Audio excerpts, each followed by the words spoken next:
कोल्हापूर हादरले. दागिन्यांच्या लालसेपोटी नातवाने आजीला चहातून विष देऊन संपवलं.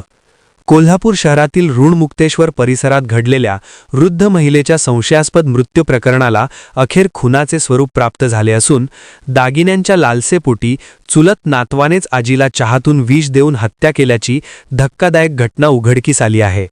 उषा मारुती भिवंगडे वय 72 या ऋणमुक्तेश्वर तालीम शेजारील फ्लॅटमध्ये एकट्याच राहत होत्या. 3 महिन्यांपूर्वी त्यांचे पतीचे निधन झाले होते. अपत्य नसल्याने त्या एकट्याच वास्तव्यास होत्या. रविवारी रात्री त्यांना औषध देण्यासाठी नातेवाईक भेटून गेले होते. मात्र सोमवारी सकाळी वारंवार फोन करूनही प्रतिसाद न मिळाल्याने शेजाऱ्यांशी संपर्क साधण्यात आला.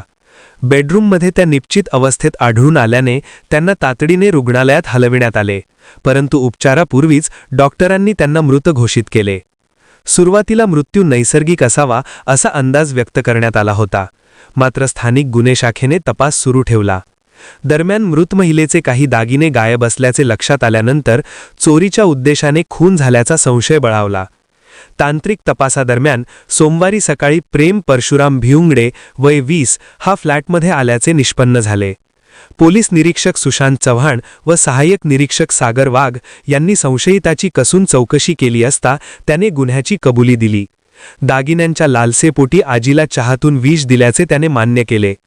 पोलिसांनी आरोपीला अटक करून चोरीस गेलेले दागिने जप्त केले असून पुढील तपास सुरू आहे.